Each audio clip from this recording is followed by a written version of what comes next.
and the next part.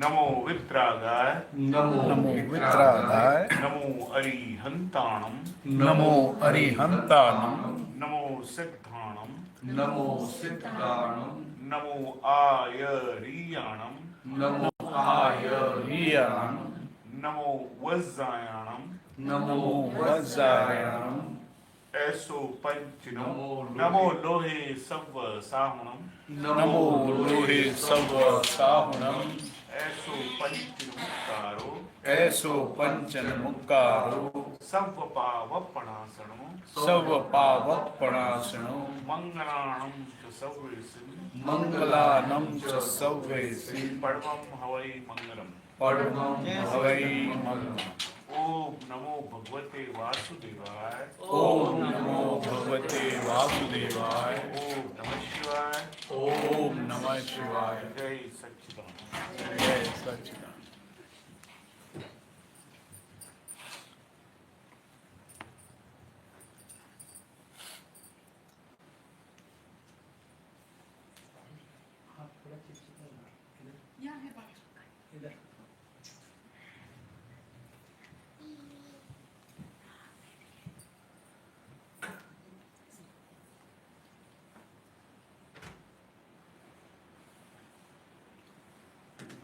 प्रश्न है कुछ? अभी तक तो नहीं नहीं है वो अच्छा है। मुझे हाँ आप पूछ लो। कल जैसे कर्मों की बात हो रही थी तो एक आई वाज थिंकिंग कि हम आत्मा हैं और ये प्रेरणा है, तो जो हम कर्म करते हैं वो आत्मा करती है या प्रेरणा करती है? आपको बहुत अच्छी तरह से बताया था। एक तो आप क्रिया को कर्म मानते हैं, एक्शन एक्शन करती है वो प्रेरणा करती है। कर्म जो बांधते हैं तो कर्म ये सब बोल सकते प्रेरणा बांधती है, मगर सही में देखो तो भीतर जो बिलीफ वाला पार्ट है ना, इगोइज्म, मैं हूं और मैं प्रेरणा हूं, ये प्रेरणा तो ये जो दिखाई देती है वो स्थूल पार्ट है, ग्रॉस लेवल। मगर जो इगोइज्म है, रॉन्ग बिलीफ, तो अहंकार है, उनको सब ये सफरिंग भी अहंकार को है, तो ये सब कुछ जो बनता है ना वो भी उनकी वजह से ही। प्रेरणा तो सिर्फ प्योरली डिस्चार्ज पार्ट है, प्रारब्ध वाला पार्ट है ना। मगर ऐसा आमतौर पर ऐसा बोल सकते हैं कि प्रेरणा कर्म बांधती है और प्रेरणा को कर्म भुगतना पड़ता है। तो एक्चुअली प्रेरणा भी नहीं भुगतती है, प्रेरणा भुगतती है डेड बॉडी है उनको भुगतना पड़ेगा, उनको कुछ नहीं है।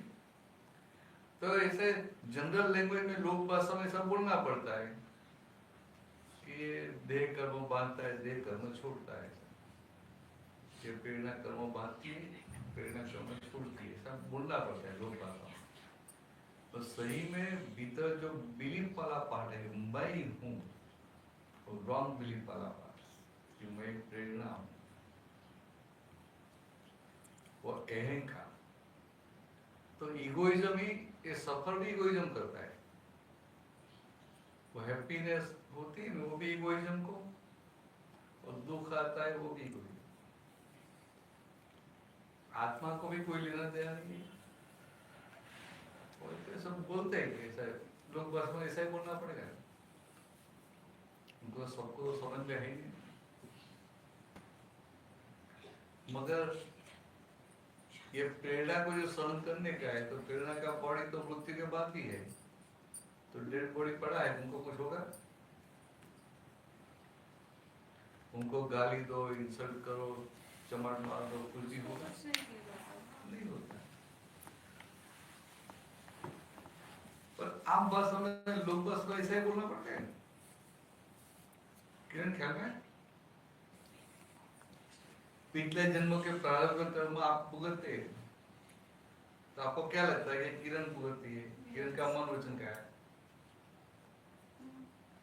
वह भीतर से भगवान चले गए तो बाद में मनोवचन क्या भुगतता है?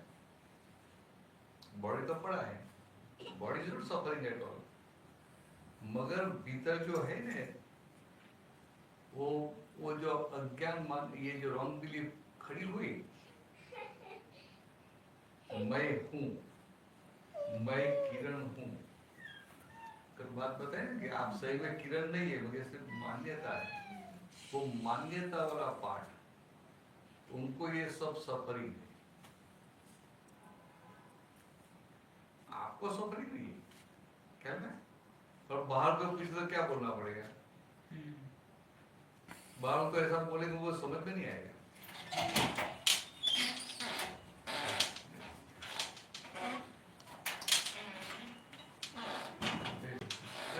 आपकी कुछ गलती हो गई? नहीं, ना 1 घंटा आएंगे। अच्छा ऐसा बोला। हाँ हाँ तो ये इसलिए बहुत क्लियरली समझना है ना, नया कर्म अहंकार की वजह से खड़ा होता है। You are adding new karma in your karmic account as far as egoism is there. एक simple statement. Then second, what is egoism? How you will define egoism? When you say that I am. So egoism is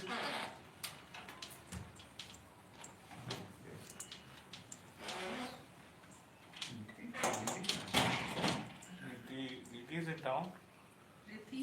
नीति Niti, no, I don't. जो वो every time आ जाती है। हाँ तो अहंकार egoism क्या है? Wrong belief is egoism.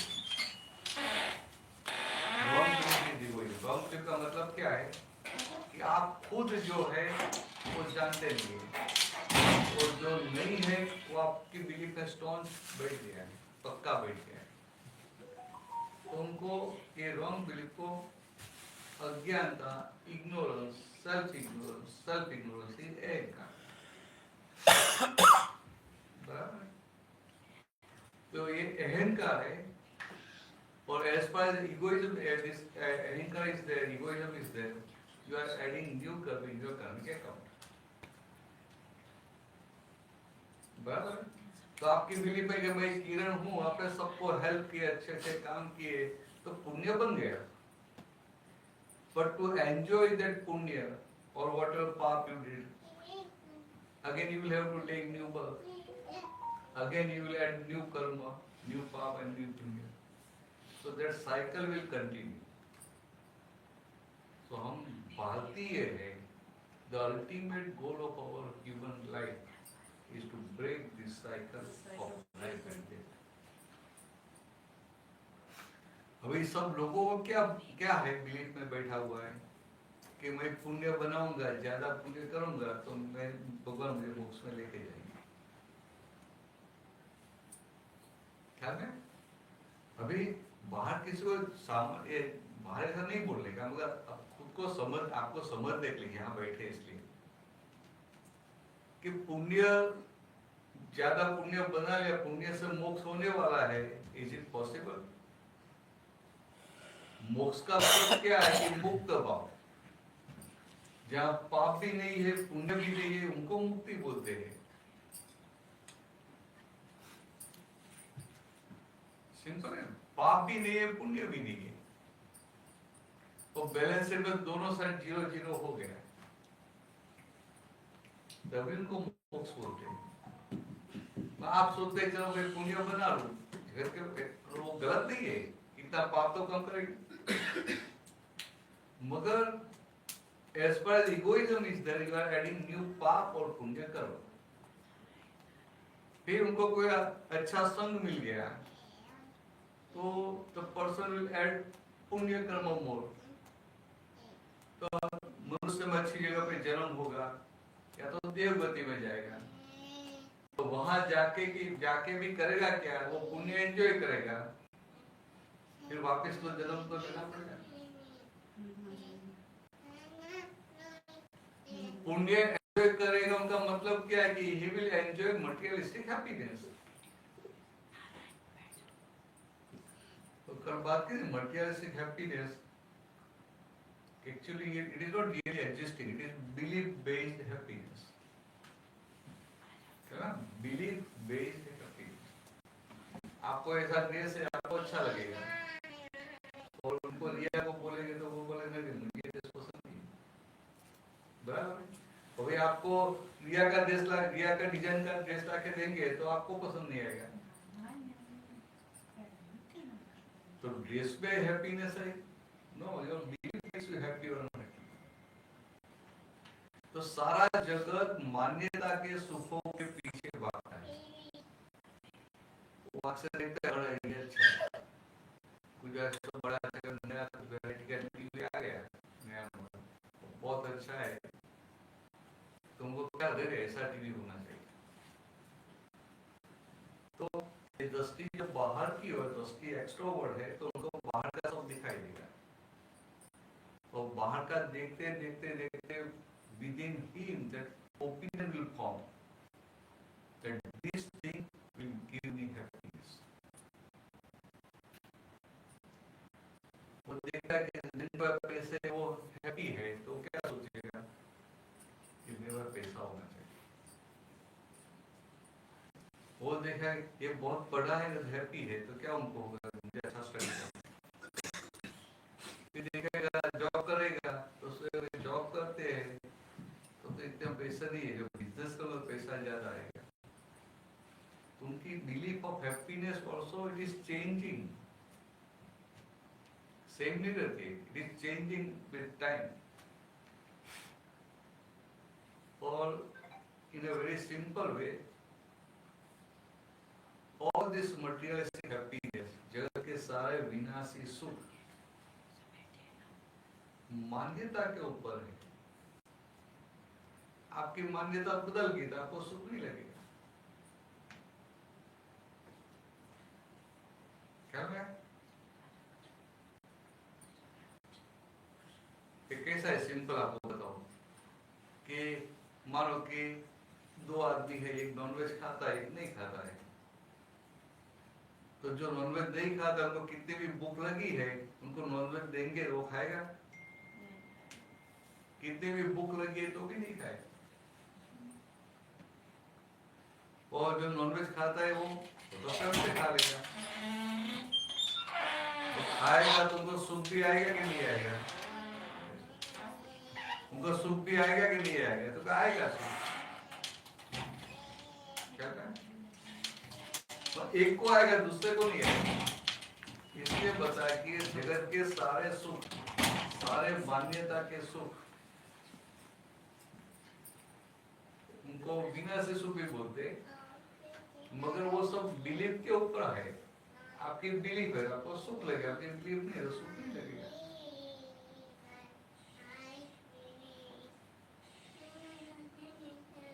मानो किसी को स्पाइसी चाहिए तो सब्जी स्पाइसी है तो उनको बहुत अच्छा लगेगा। तो दूसरा आदमी ऐसा है कि नहीं मिर्ची तो जरा भी नहीं चाहिए, वही खाना वो स्पाइसी खाने वाले को दे दिया तो क्या होगा?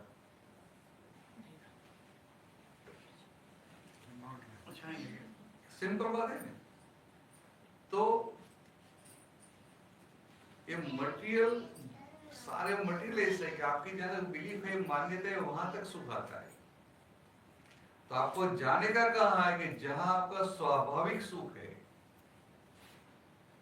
वहां तक जा रखा है। स्वाभाविक सुख, मानो आइस है तो by nature it is cold. Ice कभी गर्म होगा? कितनी भी गर्मी हुई तो आइस गर्म होगा? नहीं, आइस तो ठंडा ही होगा। तो इस तरह से भगवान ने क्या बताया कि your the permanent happiness is your inherent nature. Permanent happiness आपका खुद का स्वभाव है।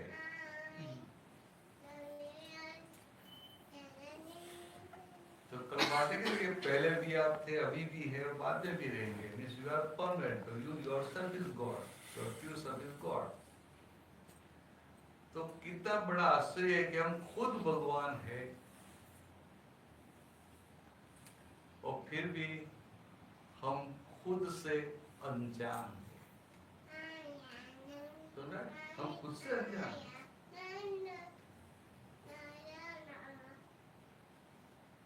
हम खुद ही भगवान हैं।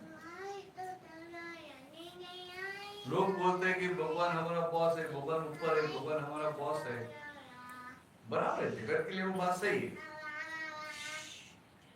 मगर रियलिटी में देखना है तो क्या है कि भगवान आपका स्वरूप है, आपका बॉस नहीं। God is not your boss, आपका खुद का स्वरूप है। Then question will remain, then who is my boss?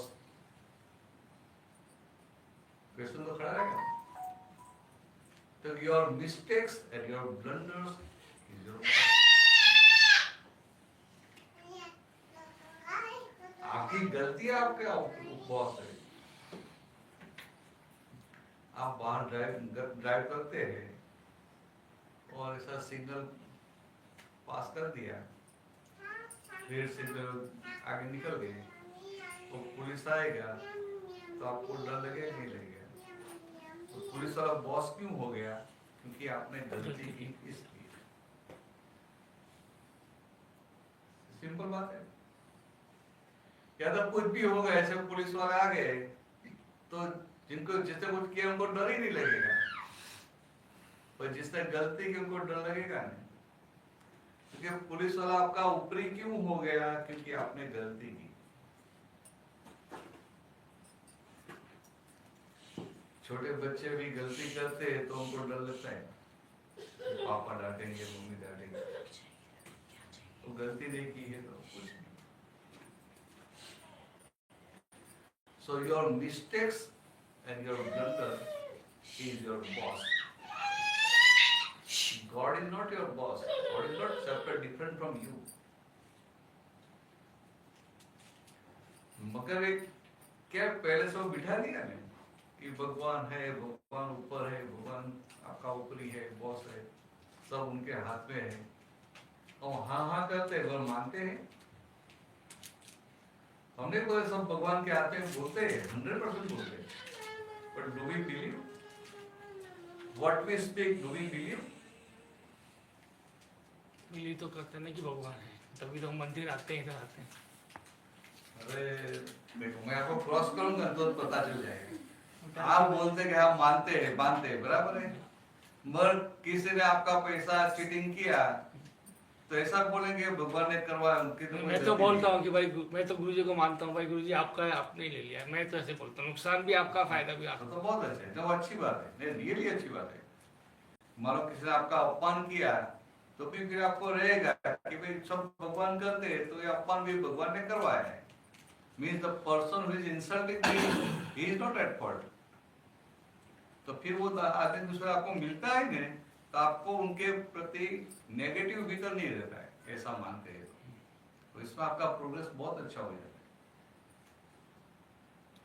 समझते हैं? अच्छी बात है, बहुत अच्छी बात है कि एक साइड पे रहो। Either you say God is doing everything, or you say I am doing. दो में से एक साइड में रहो और फिर जो बोलते हैं ना वो बिलीव करो, वो श्रद्धा होनी चाहिए। हम कैसे है कि कुछ गलत हो गया तो ऊपर वाले क्या, और कुछ अच्छा प्रॉफिट हो गया, अच्छा काम हो गया तो क्या बोलेगा, मैंने किया। तो either you live on this side or that side, then you will progress. क्या ना, कोई भी एक साइड पर रहेंगे तो प्रोग्रेस करेंगे। कैसा बोलो कि भगवान सब करते हैं, मगर पूरी ये मुस्लिम लोग क्रिश्चियन कैसे श्रद्धा रखते हैं, पक्की श्रद्धा होती है गॉड भी श्रद्धा भी, फिर उनको दूसरा विचार तक नहीं आता।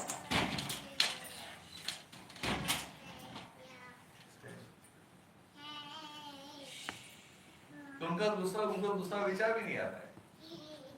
तो भगवान क्या बोलते, आपको प्रोग्रेस करना है तो एक साइड करो, सब भगवान के ऊपर छोड़ दो कि सब कुछ भगवान करते हैं। अच्छा हुआ, बुरा हुआ, बीमार हो गए, कोई मर गया, किसने आपका अपमान किया, किसने चाटा मार दिया, तो सब भगवान करवाते हैं। क्या मैं बेटा आपकी बात सुनता है, नहीं सुनता है, बड़ा हो गया, शादी हो गई, आपकी बात नहीं सुनता, उनकी गुरु की बात सुनता है, तो भी आपको उनके ऊपर नेगेटिव नहीं होना चाहिए। शादी के बाद गुरु की बात सुनते हैं, सुननी पड़ती है। हैप्पी रहना तो सुननी पड़ती है। ये नाइजीरियन लोग बोलते थे ना कि हाँ बराबर है, बरोबर वो बोलते नाइजीरियन थे ना, तो क्या बोलते हैं कि हमारा जो लोकल कस्टमर उसके हिसाब से वाइफ है तो हस्बैंड जो बोले उनको करना चाहिए। The husband is the head of the family. Not in today's world. Obey. No, No, they were there in the after. आज बोल रहे थे कि She has to obey. She has to obey. In our culture, अभी उनको अभी every- बोलते कि हमारे कल्चर में नॉर्म्स तो ऐसा है, तो she has to obey. even according to our Because religion. husband is the head of the family. अभी ऐसा बोल तो दिया, अब उनको कैसा समझाने का, तो मैंने बताया कि you are 100% right. Husband is head of the family, but wife is the neck of the family. So without neck, how head can move? तो दोनों की जरूरत है, तो ऐसा बैलेंस तो करना Click पड़ेगा। them too good. हम मुस्लिम है तो उनको तो ऐसा देते हैं, हम जो बोले वो करने। शादी की तो फिर हस्बैंड जो बोले वही करने का। हाँ, वो तो रिचुअल्स की तरीके से ऐसा एकदम ये हो जाता है ना। तो एक समझने के लिए कि दो में से एक साइड पे सब भगवान करवाते हैं। फिर किसी ने आपको दुख दिया, किसी ने अपमान किया, किसी ने कुछ भी अवॉइड किया, मगर उनके प्रति अभाव नहीं होना चाहिए, क्योंकि व्हाट यू से सब भगवान करवाते हैं, तो भगवान ने करवा तो उनकी क्या गलती है? बट ये एक्सेप्ट नहीं हो पाता है। That means what you are speaking, you are not believing it. Yes, आप जो बोलते हैं वो भीतर मानते नहीं है। That means it's a contradiction. And as far as contradiction is there, you can't understand religion. You can't progress on the path of religion.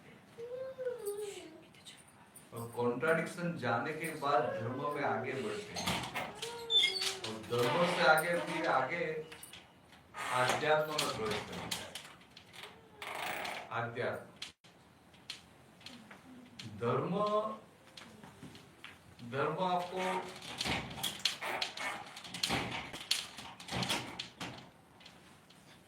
धर्म आपको नेगेटिव में से पॉजिटिव की ओर लेके जाता है, नेगेटिव छुड़ाता है और पॉजिटिव पकड़ना पड़ता है, वो धर्म हो गया।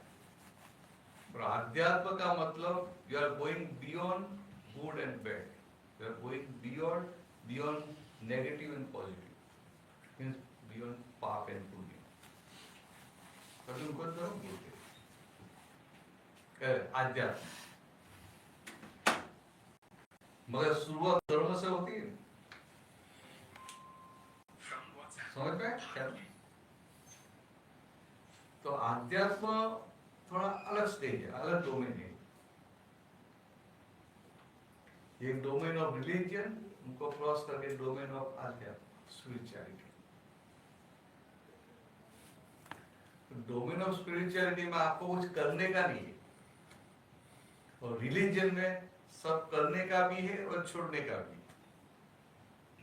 तो सुख को ग्रहण करने का है और अशुभ का त्याग करने का है। कि रिलीजन में अहंकार की प्रेजेंस में रिलीजन होता है, in the presence of egoism है, धर्म है इगोइज्म को डिसॉल्व करने के लिए, मगर अहंकार के मदद से वो धर्म में रहता है। ये बात कोई नहीं लगी बस समझने के लिए कि मानो कोई आदमी एकदम ऑनेस्ट है, इंडिया में मानो कोई ऑफिसर है, इनकम टैक्स ऑफिसर है, and he is very honest, but how he can maintain his honesty, कभी सोचा है? हम बोलते कि वो ऑनेस्ट है, ऑनेस्ट है, ऑनेस्ट है, बराबर है, पर how is maintaining his honesty? Because of egoism के मैं ऑनेस्ट हूं, मैं पैसा नहीं खाता हूं, तो ये कोई सब डिसऑनेस्ट है, तो ऑनेस्टी का इगोइज्म है ना, because of that egoism he can remain honest. समझने के लिए मैं अब ऐसा अलग बात, ये तो अच्छी बात है, एक शुभ है, बस समझने के वो अहंकार है तो भी ऑनेस्ट रह सकता है। अभी जो ऑनेस्टी का अहंकार चला गया भीतर से, तो एक कांट बी मैन ऑनेस्ट। क्या कह मैं ऑनेस्ट के अगेंस्ट में नहीं हूं, एक समझाने के लिए बता रहा हूं कि संसार में जो भी गुड क्वालिटीज भी है ना, virtues, they are also because of egoism.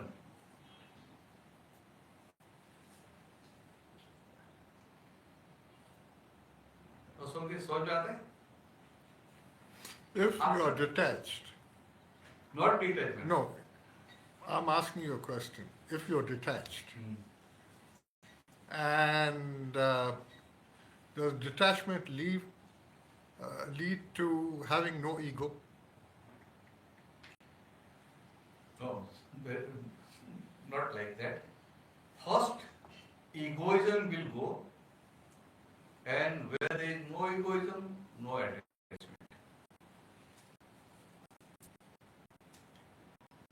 अहंकार पहले जाता है और अहंकार के साथ ममता जुड़ी हुई है, तो एक बार इगोइज्म गया तो ममता अपने आप चली जाती है, मगर पूरा सारा जगत ममता को निकालने का प्रयत्न करता है, और रूट कोज तो अहंकार है,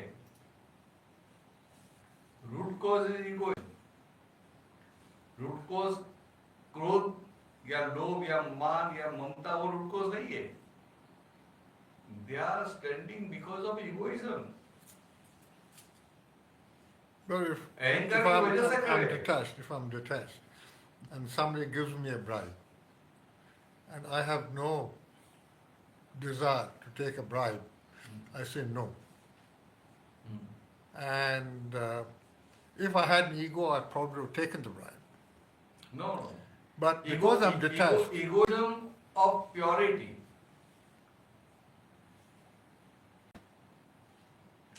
और ये पाथ ऑफ रिलीजन कैसा है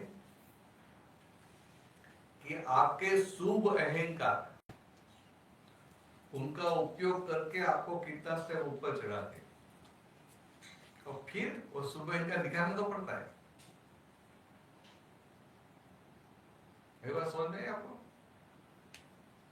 Because of that positive egoism you are progressing. School में बच्चे पढ़ते हैं, स्कूल में बच्चे पढ़ते हैं, तो बच्चे कुछ भी करे तो उनकी मैडम क्या करती है, वो स्टार चिपका के दे देती है।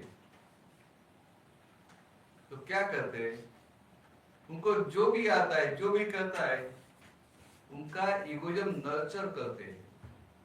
तो मैंने ऐसा किया, अभी घर पे जाके मॉम को क्या बताएगा, मेरे पास में 2 स्टार मिले, 3 स्टार मिले, उनको इतना आनंद होगा। वो क्या है, उनका इगोइज्म नर्चर होता है पॉजिटिव, और उनको होता है नहीं मुझे पढ़ना है, ज्यादा पढ़ना है ना। हम करते हैं मगर जानते नहीं। तो what we are doing, we are nurturing the egoism, मगर वो पॉजिटिव इगोइज्म है, और संसार के लिए पॉजिटिव इगोइज्म इज रिक्वायर्ड।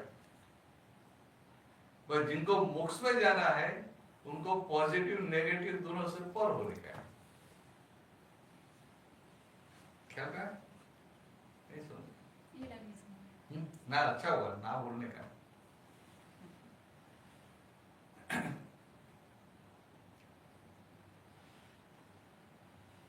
मैंने जो कल बात की थी ना कि किरण आपका नाम है,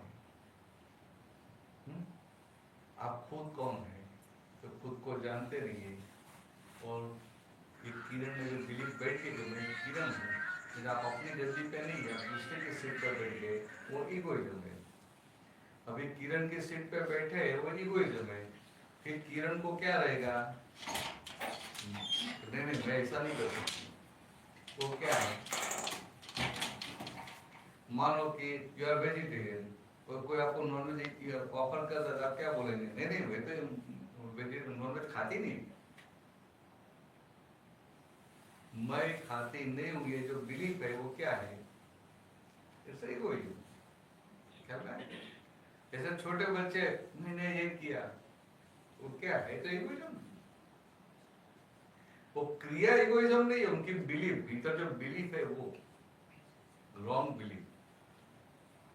और सारा जगत ये रॉन्ग बिलीफ की वजह से तो जीता है। संसार में क्या होता है? दो चीज ही होती है। ये संसार जो सारा चल रहा है ना, दो चीज की वजह से चल रहा है। Either somebody will nurture your egoism or hurt your egoism. तीसरी कोई चीज नहीं।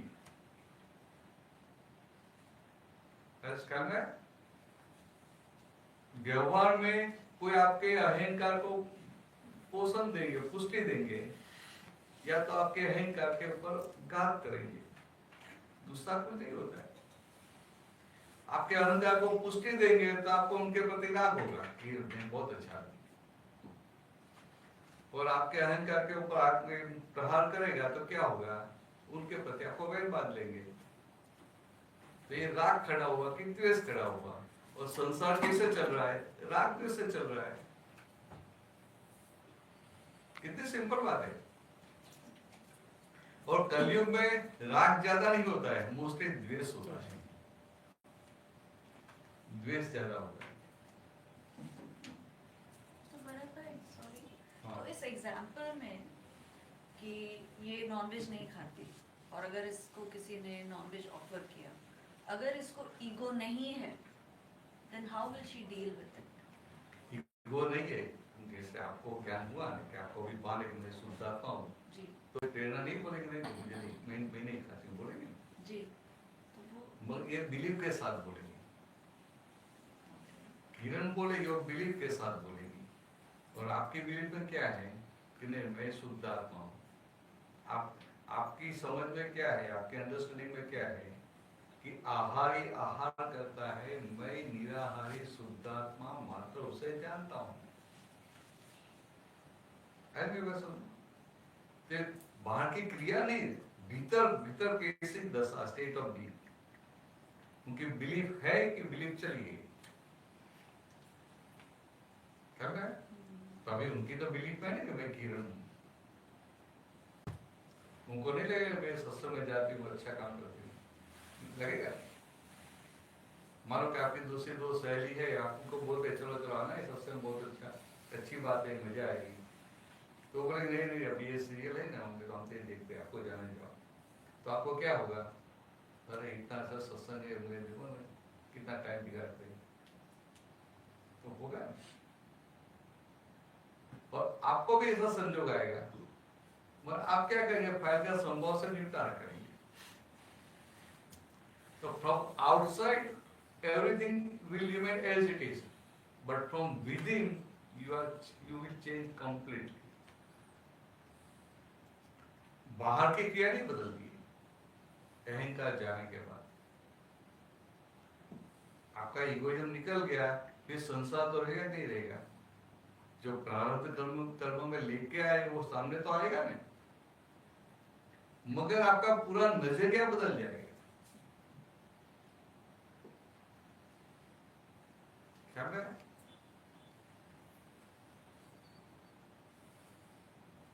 जहाँ तक इगोइज्म है ना वहाँ तक छोटी छोटी बात में सेंसिटिव नहीं हो जाते, इमोशनल नहीं हो जाते, डिस्टर्ब नहीं हो जाते। तो आप नॉर्मलिटी में रहकर सब संजोग में रहते हैं और इमोशनल सेंसिटिव होके रहते हैं, कितना बड़ा फर्क है। It's a big difference.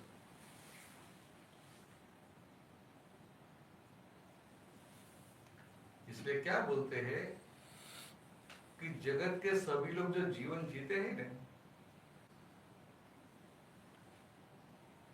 वो इगोइज्म को नर्चर करने के लिए जीते हैं।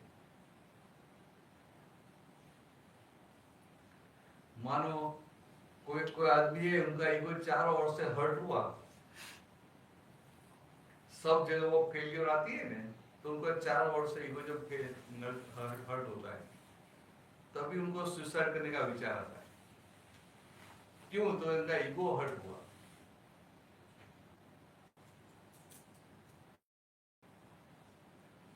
बहुत बड़ा कर्जा हो गया, अभी लोग मेरे बारे में क्या सोचेंगे, कोई मेरे पास आएगा, मैं जवाब आंसर क्या दूंगा,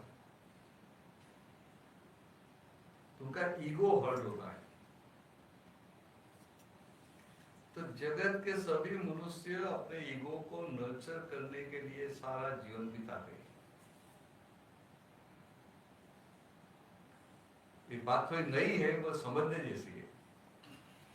अब नाइजीरिया क्यों आए? बोलो। पैसे के लिए। हाँ? पैसा कमाने के लिए। हाँ, तो मेरे पास पैसा है, मेरे पास ज्यादा पैसा है, तो इगोइज्म सेटिस्फाई होगा ना? कि आपके फ्रेंड्स वहाँ इंडिया में है, वहाँ रहे, उनका सैलरी है, आप यहाँ आए, आपको ज्यादा पैसा मिला, ज्यादा सेविंग हुआ, तो आपको क्या होगा? देखो मैं उनसे आगे निकल गया, मैंने ऐसा मिशन किया तो आगे निकल गया। तो अहंकार नर्चर होता है। बड़ा मकान लिया तो अहंकार को संतोष होता है। बड़ी गाड़ी ली, अच्छी कार ली, फुली लोडेड कार ली, तो क्या होगा? ईगो को सेटिस्फाई होता है। इंडिया जाके रॉक मारते हैं तो किसको सेटिस्फेक्शन होता है? ईगो को। तो या तो दूसरी तरफ मैं आपको बताऊं, जगत के सभी लोग जीवन जीते हैं ना, अपने भीतर जो वीकनेस पड़ी है ना, ये क्रोध, मान, लोभ, माया, जेलसी, वो वीकनेस को नर्चर करने के लिए जीवन जीते हैं। एक्सेप्ट होता है? समझ में आया आपको?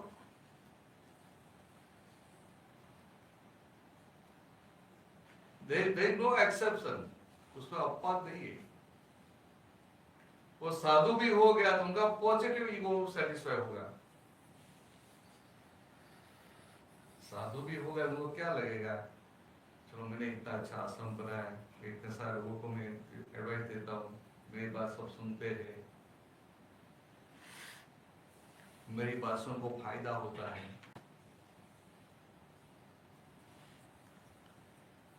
तो एक समझने के लिए भगवान ने क्या बताया था, भगवान की बात अलग। एक ख्याल में आया आपको ख्याल में आया कि जगत के सभी लोग अपने भीतर पड़ी हुई वीकनेस को पोषने के लिए, उनको पुष्टि देने के लिए, उनको नर्चर करने के लिए पूरा जीवन दे देते। मान है, अहंकार है, लोभ है, माया है, ममता है, उनको नर्चर करने में उनका सारा जीवन चला जाता है। और भगवान क्या बोलते हैं कि आप मनुष्य है। What is the ultimate goal of your life? To realize who am I? एक देह की जागृति के साथ जीवन जीने का है। अभी देह ही पता नहीं है तो देह की जागृति कहां से आएगी? समझ में ऐसी बात है। आपकी बात तो भी अलग है, मगर ऐसे जनरल बात कर रहा हूं।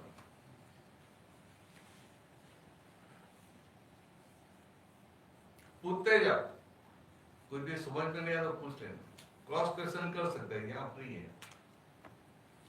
किरण आप भी पूछते रहे। मीन्स सर जो पॉजिटिव अहम होता है उसको हमें कैरी करना चाहिए। हाँ, जहाँ तक ये क्या है कि जहाँ तक सही रास्ता नहीं मिला है वहाँ तक पॉजिटिव अहम को पोसेंगे, नर्चर करेंगे, तो आपको ऐसा संसार में सुख मिलता रहेगा। अगर ध्यान में रखेंगे अल्टीमेटली ईगो से मुक्त होने का है। जैसे कि आप बोलते हैं कि क्या नाम है, हमें ये सोचना चाहिए कि मतलब कि कोई भी अच्छा चीज़ होता है हमारे साथ, हम बोलते हैं अरे यार ये मैंने किया, तो वो खुशी होती है, बट एक्चुअली में हमें सोचना चाहिए उसका प्रॉब्लम नहीं, बहुत भीतर बिलीफ है ना हाँ कि उस मैंने किया, मैंने किया, बट हमें ये सोचना चाहिए कि आप क्रिया करते उसका कोई प्रॉब्लम नहीं है, but the belief with in, भीतर क्या रहता है कि मैं किरण हूँ और मैंने किया, मेरी ये दूसरा कोई होता तो नहीं करता। बट उसकी वजह से हमें अहम नहीं लाना चाहिए, ऑटोमेटिक आ ही जाता है। वो जहाँ तक वो डिमार्केशन नहीं होता है वहाँ तक आ जाता है। वो कैसी बात है? बट कभी कभी मैं ऐसा देखती हूँ कि कुछ लोग अच्छा चीज करते हैं तो वो अहम ना लाके मतलब गॉड को थैंक्स करते हैं। बराबर है, अच्छी बात है। तो कोई जगह पे क्या होता है, बाहर शब्द से बोलते हैं कि मैंने कुछ नहीं किया, सब ऊपर वाले का, ये सब भगवान ने करवाया, बोलते नहीं बोलते। और आप सुनेंगे आपको लगेगा कि हार्टिली बोलते हैं। मैं आपको एक एग्जांपल दूं, मान लो यहाँ कोई ऑर्गेनाइजेशन है, यहाँ आपका कौन सा है अपना इंडियन का? ICA. आईसीए का ऑर्गेनाइजेशन है अपना। अभी मानो आपको आईसीए का प्रेसिडेंट बना दिया, इंडियन कल्चरल एसोसिएशन आपको प्रेसिडेंट बना दिया, तो आप काम करेंगे, 1 साल के लिए बनाया, तो आप दिल से काम करेंगे, चलो एक साल मुझे मिला है, मुझे कुछ करके बताना है, मुझे सोसाइटी के लिए, अपने इंडियन सोसाइटी के लिए कुछ करना है। करते हैं, आपकी विजन है, करते हैं, अच्छी बात है। फिर ईयर एंडिंग में जनरल बॉडी मीटिंग होती है, तो फिर पूरा रिपोर्ट भी देते हैं, हम ये सब लिखते थे, काम किए, ये काम किया, ये काम किया, ये काम किया। फिर इनडायरेक्टली खुद का पोजीशन करेंगे, ये भी बोलेंगे ये काम कितने सालों से नहीं होता था, अभी भगवान की कृपा से टाइम हो गया, बोलेंगे नहीं बोलेंगे? बराबर है, बहुत सही है बराबर। फिर भीतर ऐसा भी रहेगा कि तो ये साल में आईसीए का प्रेसिडेंट हुआ ना, इसलिए इतने सारे काम हुए, इतने साल सब थे ना, किसने कुछ नहीं किया, वो भीतर रहेगा और बोलेगा क्या, सब भगवान ने करवाया, मैं तो निमित्त हूँ। तो शब्द से बोलेंगे कि मैं तो निमित्त हूँ, और भीतर क्या रहेगा, मैं था तो हुआ, है ना? ये अहंकार बहुत अलग अलग तरीके से है, मगर मैं आपको बताऊं इन प्रिंसिपल बताऊं, belief of doership, belief of doership आपको अहंकार निकालने का है, हाँ पक्का है? हाँ, आपको इतना बड़ा अहंकार निकालना है बस।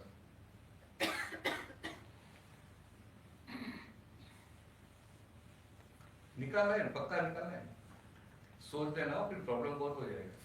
क्यों? आपका अहंकार निकल गया, कोई आके डांटेगा तो आपको बोल नहीं पाएंगे।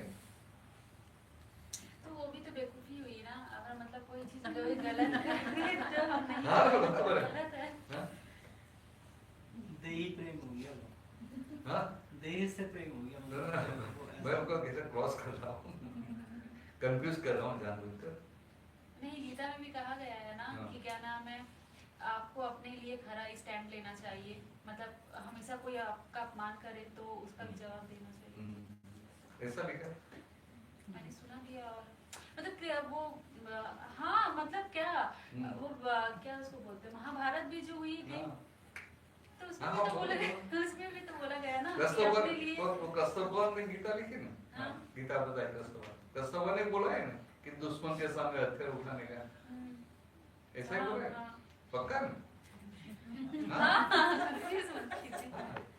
कि दुश्मन के से बात करो एक बार, दुश्मन के सामने हथियार उठाने का ऐसा बताया, तो भगवान ने तो बताया, मगर भगवान की बात आप अपनी भाषा में समझ जाएंगे तो क्या होगा? भगवान ने जो बताया कि दुश्मन के सामने हथियार उठाने का बात गलत नहीं है, 100% करेक्ट है, मगर भगवान की दृष्टि में क्या था, भगवान की विजन में क्या था? हम तो जब बोलते हैं दुश्मन के सामने हथियार उठाने का, तो हम क्या समझते हैं कि ये सब हमारे दुश्मन है, मानो कोई हमसे हमारे साथ कुछ गलत कर रहा है तो ये दुश्मन है, या तो मुस्लिम है कि दूसरा है तो ये तो हमारे दुश्मन है, उनके सामने हथियार उठाने का। भगवान की बात क्या थी कि दुश्मन के सामने हथियार उठाना, पर हाउ यू डिफाइन दुश्मन इज मोस्ट इंपॉर्टेंट। भगवान दुश्मन किसको बोलते थे? ये इगोइज्म है, एंगर है, क्रोध है, लोभ है, मान है, माया है, ईर्षा है, हरीफाई है, वो सबको भगवान ने दुश्मन बोला था। तो वो भी तो अभी उनके सामने हथियार उठाते नहीं है। भगवान ने बोला था कि ये भीतर के दुश्मनों के सामने हथियार उठाने का, वो तो हम समझते ही नहीं, उनके सामने हथियार उठाते ही नहीं। तो क्या हुआ, ये अशोक जी है, उनकी वाइफ डॉक्टर है, आप जानते हैं उनको? हाँ, तो डॉक्टर है, मानो को मुझे कुछ यार लग गया तो मैं उनके पास जाऊंगा तो मुझे 2 प्रकार की दवाई देते हैं, एक ऐसा स्किन पे लगाने की और दूसरी मुंह अंदर डालने की। अभी मैं गलती से यहाँ जो दवाई लगाने की है वो पी जाओ तो क्या होगा? गलत की प्रॉब्लम। समझ रहे हैं? ऐसा हम करते हैं, भगवान की बात हम अपनी भाषा में समझ जाते हैं और हम बोलते हैं भगवान ने बोला है, किशन भगवान ने बोला है कि दुश्मन के सामने हथियार उठाना। आई बात समझ में जो कहना चाहता हूँ? हाँ, मैं समझ बात गलत नहीं है, भगवान की बात गलत नहीं है, हम गलत समझ रहे हैं। तो गलती भगवान की है कि हमारी है? ना, हमारी।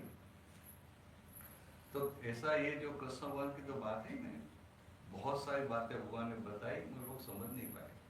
एक्सीडेंट जब होता है तो उसका क्या हाँ? वजह क्या होता है? Accident, accident. अगर मैं बाहर जा रहा हूँ, हाँ, पेड़ जो है मेरे सर पे गिरा, ऐसा I get wounded, I die. What is the explanation that I give? It's only God's will that this tree fell on my head. बराबर है कि हम ऐसा लोगों को क्या बोलेंगे, गॉड्स विश, या तो मेरा प्रारब्ध है, प्रारब्ध नहीं बोलेंगे, गॉड्स विश ऐसा बोलेंगे, क्या है? तो ठीक है, बाहर ऐसा बोलते हैं चलेगा, मगर एक बात है कि ये जगत ऐसे नहीं चलता है, ये जगत नियम से चलता है, नियम से, रैंडम नहीं चलता है। तो आपको लगता है कि ये आदमी गया और उसी समय पेड़ गिर गया, उनके ऊपर गिर गया, तो ऐसा क्यों हुआ?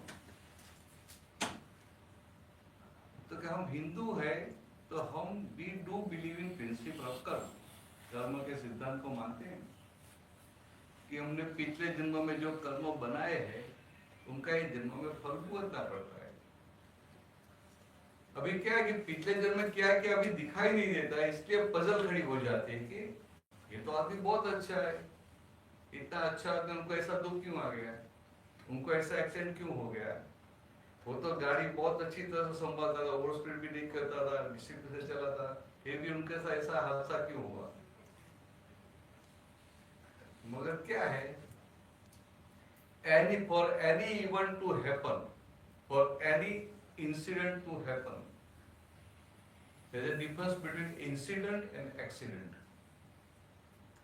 In accident there are too many causes, too many circumstances, and in incident so many circumstances.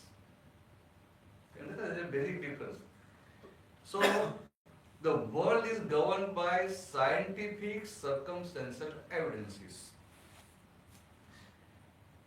Whatever is happening, it happens under pressure of the circumstances. Nobody is doer. Magar means God is not involved in that thing. Then who creates those circumstances? Circumstances, all the circumstances are invited by you only in the past birth. You knowingly or unknowingly, you have invited. मैं आपको एक example दूं। एक भाई के वहां शादी थी, वो अच्छे पढ़े लिखे, फैमिली सब पढ़े लिखे थे, तो मैनेजमेंट तो पक्का होता है।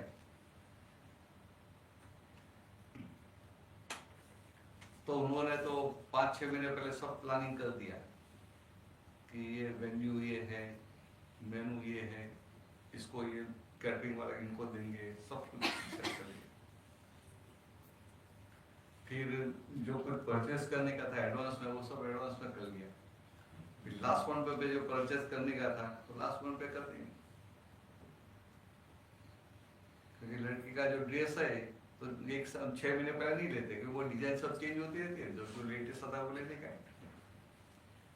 तो ऐसे इनविटेशन कार्ड भी देने के होते हैं, वो भी एडवांस में नहीं प्रिंट करके रहते हैं, क्योंकि कुछ ऐसा हो गया, कुछ ऐसा संजोग आ गए, डेट चेंज हो गई तो क्या करने का, तो वो लास्ट वन पे करते हैं 15-20 दिन पहले, बराबर है। तो वो फैमिली ने सब पूरा अच्छी तरह प्लानिंग कर दिया, वो पूरा लिस्ट बना दिया कितने कितने लोगों को इनवाइट करने का है, कितने लोगों ने हमें इनवाइट किया है, हमें फुल फैमिली इनवाइट किया था कि हमने 1 को या 2 को इनवाइट किया था, वो सब कंप्लीट करके पूरा परफेक्ट किया, फुल प्रूफ। तो फिर वो इनविटेशन कार्ड जो प्रिंट करने का था तो उनका भी लिस्ट बना के रखा था, फैमिली बड़ा था तो लोग ज्यादा आने वाले थे शादी में। तो उन्होंने देखा कि अबाउट 800 इनविटेशन कार्ड देने के थे, जिनसे सबका 100, 200, 300 होता है, उनका पास ज्यादा था, लेकिन वो 750 देने के थे कार्ड। तो सब उनका ड्राफ्टिंग सब तैयार रखा था। फिर 1 महीने पहले पिताजी ने बताया बेटे को कि जाओ आप एक काम करो, वहां जाके वो इनविटेशन कार्ड अभी जो लेटेस्ट है उसके हिसाब से सिलेक्ट करो और ऑर्डर दे दो, तो 2-3 दिन में प्रिंट होकर आ जाएगी। फिर हम सबको क्योंकि जो नजदीक के उनको घर पे जाके देना पड़ता है, तो दूर के उनको पोस्ट करते हैं, कुरियर करते हैं, बराबर है। तो वो बेटा गया मार्केट में, फिर वहां से उन्होंने बताया कि आपको 800 प्रिंट करना है या 1000 करने का है, द कॉस्ट इज सेम।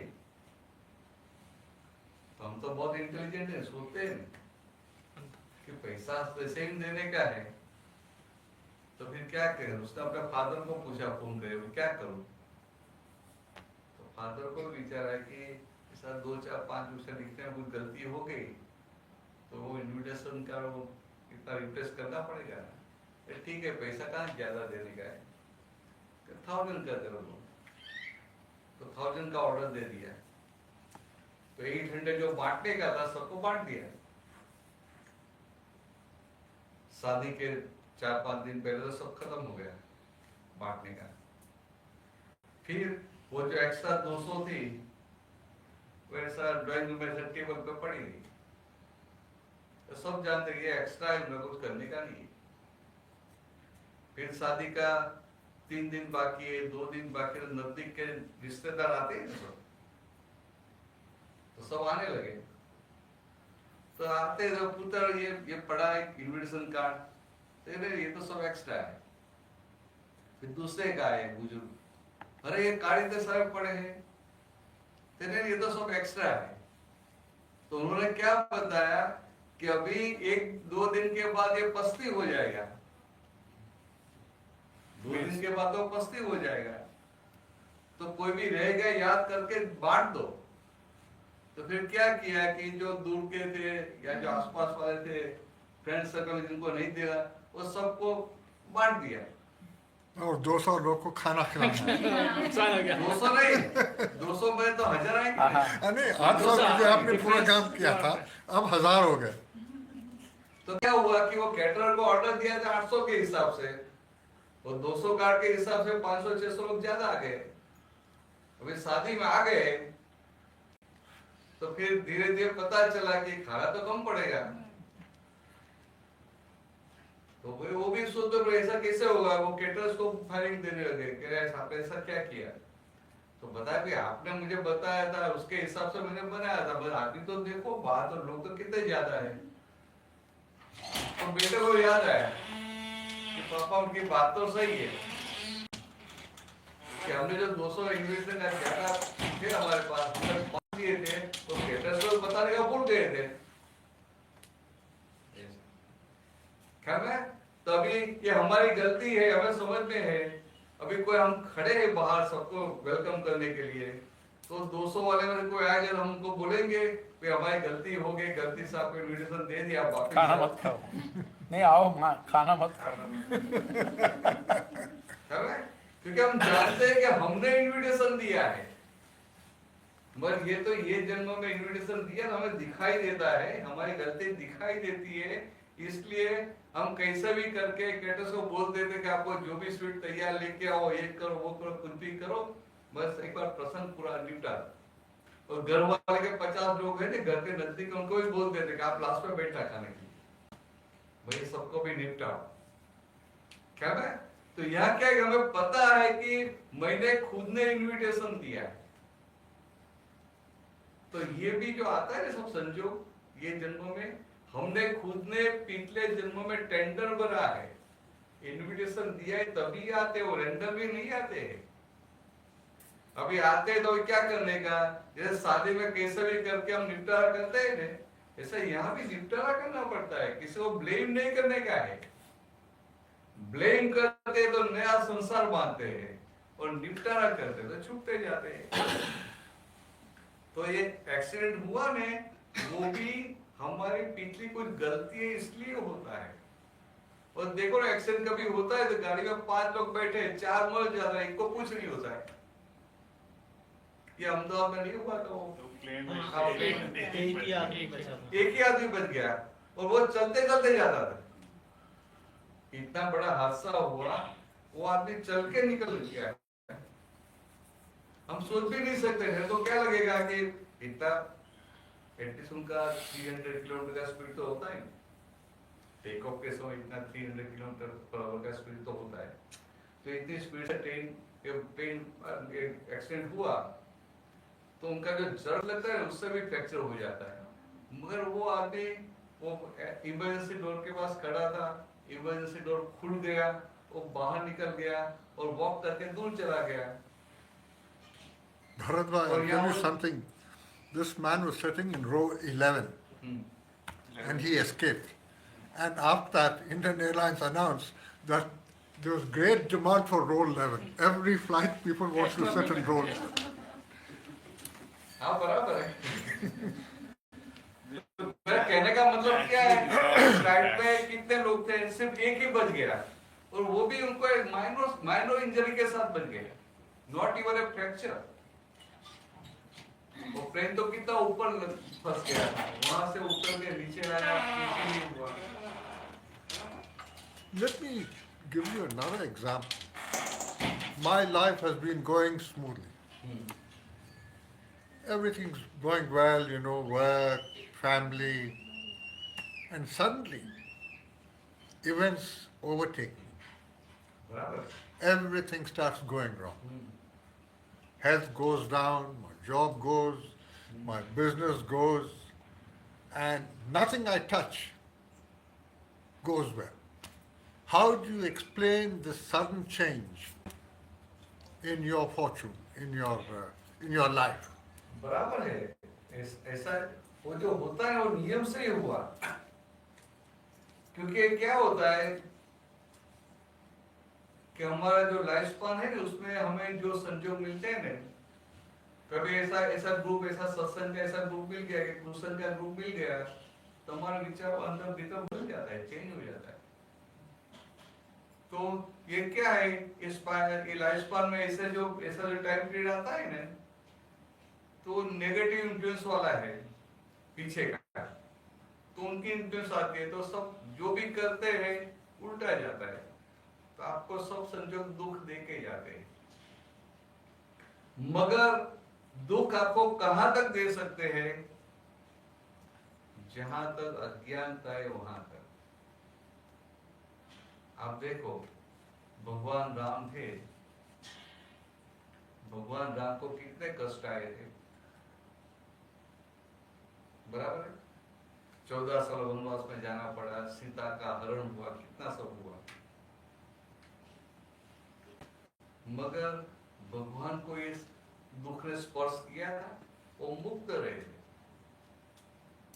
वहां तक कि इतने सारे संजोग आने के बाद भी भगवान राम ने कैकेयी को, मंथरा को, राजा दशरथ को, किसी को दोषी नहीं देखा है। इवन भरत को भी दोषी नहीं देखा था। क्या है? भरत ने बहुत बड़ी गलती की थी। भरत ने क्या किया? गलती नहीं की थी? I don't know. I'm listening. I don't know. क्यों, रामायण सुना है ना आपने, पढ़ा हुआ है? हाँ, लिटल बराबर। तो अंजी को पूछो, भरत ने गलती की थी बड़ी? ओ आई डोंट नो, मैं नहीं थी उस समय। हाँ, भरत ने कौन सी गलती की? हाँ, भरत ने कौन सी गलती की थी? भरत ने राम से चप्पल मांगी। तो क्या है, बात कैसी है कि हमें वो अक्सर दिखाए ऐसी गलतियां दिखाई देती है कि कैकेयी ने तो, अरे मंथरा तो कैकेयी को ऐसे ये किया, कैकेयी ने वरदान मांग लिया, राजा दशरथ ने मान लिया, बड़ा ऐसा में दिखाई देता है। मगर भगवान राम थे, वो कैसे थे, किसी को दोषी नहीं दिखा। तो कैकेयी को भी नहीं, मंथरा को भी नहीं, राजा दशरथ को भी नहीं, और भरत को भी नहीं। तो आप बोलेंगे भरत ने कहाँ गलती की? भरत का कितना बड़ा प्रेम था राम के प्रति, किरण बराबर है। भरत की गलती नहीं है। ऐसा तो दिखाया है कि उनमें कोई गलती नहीं है। हाँ, ऐसा दिखाया ऐसा ही, उनकी कोई गलती नहीं है। वो एक समझने के लिए कि भगवान राम थे, भगवान राम को सब कुछ दिखाई देता था। भगवान को दिखाई देगा ना, कुछ भी होगा सब कुछ दिखाई देगा ना। आप मुझसे बात करेंगे तो आपके भीतर क्या, वो मुझे दिखाई नहीं देगा, बराबर है। और भगवान राम को सब कुछ दिखाई देता था। तो भरत ने राम को विनती की कि अभी तो राजा दशरथ देव पिता से है ही नहीं, तो अब उनका वरदान कहाँ रहा, तो अब अभी वनवास में मत जाओ, अब राज्य पे बैठ जाओ। तो राम ने बोला नहीं, ऐसा नहीं कर सकते, रघुकुल रीति सदा चली आई, प्राण जाए और वचन न जाए। तो भरत ने क्या सोचा कि राम मानते नहीं है, बड़े भाई मानते नहीं है, तो वो जिद कर दे, तो उसने भी जिद पकड़ ली कि ठीक है, तो मैं भी राजगादी पे नहीं बैठूंगा, मगर आपकी पादुका दे दो, आपकी पादुका मैं राजगादी पे रखूंगा और ऑन बिहाफ ऑफ यू मैं राज चलाऊंगा। तो भगवान राम ने क्या किया, पादुका दे दी। तो भगवान राम को उस वक्त सब कुछ दिखाई देता था कि मुझे वनवास में जाना है, उसने पादुका ले ली, 14 साल वनवास में जंगल में घूमने का है। और जंगल में ऐसी कारपेट होती है, कंकर है, कंटक है, सब कुछ है कि नहीं, गर्मी है, ठंडी है। और भगवान को ये भी दिखाया, मैं निकाल दूंगा तो सीता भी निकाल देगी और लक्ष्मण भी निकाल देगा। तो भरत ने एक तो 14 साल का वनवास का दुख था, वो बढ़ा दिया कि कम किया? बढ़ा दिया तो कितनी बड़ी गलती नहीं थी, पर भगवान राम ने उनकी गलती देखी। पर वो तो हाँ। अनजान में, हम्म? पर वो तो अनजान में किए ना। कैसे गलती बढ़ा दी? He's going without slipper for 14 years inside a jungle. वो बहुत तकलीफ दे दी ना। भगवान राम की पादुका मांग ली ने, Adding to this, राम ने खुद दे दिया। No, he asked for it. No Bharat ने मांग ली मांग कि आपकी पादुका दे दो, मैं पादुका राजगादी पे रखूंगा और ऑन बिहाफ ऑफ यू मैं राज चलाऊंगा। तो राम ने दे दिया, उसने मांगा तो दे दिया, तो दे दिया। वो भगवान को पता था, उनको भगवान को दिखाई देता था कि तो मुझे बहुत ज्यादा कष्ट आएगा, कि नंगे पांव जंगल में घूमना पड़ेगा, और मुझे अकेले नहीं, मैं नहीं पहनूंगा तो सीता भी नहीं पहनेगी, लक्ष्मण भी नहीं पहनेगा। तो ये सब दिखाई देने के बाद भी भगवान राम ने भरत को दोषी नहीं देखा है, और हम कैसे दिखाई नहीं देता है फिर भी दोषी देखते हैं। मेरी बात समझ में? मैं जो कहना चाहता हूँ, इस स्टोरी का इंपॉर्टेंस नहीं है, बस दृष्टि का इंपॉर्टेंस है। दृष्टि, तो भगवान राम की दृष्टि कैसी थी? परिणाम लक्षी दृष्टि थी, तो उनको सारे परिणाम दिखाई देते हैं। आगे का, इसके बाद क्या होगा, सभी फेजेस दिखाई देते हैं। कभी ये संजोग हुआ तो इसके बाद क्या हुआ, इसके बाद क्या हुआ, इसके बाद एंड तक का सारे संजोग दिखाई देते थे। तो सब कुछ दिखाई देता था, फिर भी भगवान सबको निर्दोष देखते थे, और हमें दिखाई नहीं देता है तो भी दोषी मानते हैं। अरे कोई दो व्यक्ति बात कर रहे हैं तो भी सोचे मेरे लिए बात करे, ऐसा करते हैं, ऐसा करते हैं, क्या है? कुछ नहीं है फिर भी हम दोषी देखते हैं। कुछ किया हो तो बात अलग है, कुछ नहीं किया तो भी दोषी देखते हैं। और भगवान राम को सब कुछ दिखाई देता फिर भी निर्दोष देखते हैं। आइए अभी मेरी बात समझ। तो सही में हमारा काम कब होता है कि हमारी दृष्टि भगवान राम जैसी निर्दोष दृष्टि होती है तभी। ये टाइम हो गया ऑलरेडी 8 बजे। हाँ भगवान राम को जो है 14 साल की आफत हुई है। हम्म, अब देखिए, he was hoping that these 14 years will pass, and then suddenly you have Ravan coming and looking at Sita. Then you have other instances, Surpanaka coming and troubling him. Now these are all external factors which have come into his life. These external factors have completely adversely affected his life. मैं क्या बताऊं, कहीं कहीं ने वरदान मांगा, वो भी एक्सटर्नल फैक्टर था कि नहीं था? Yes. राजा राम ने उनको वरदान दिया, तो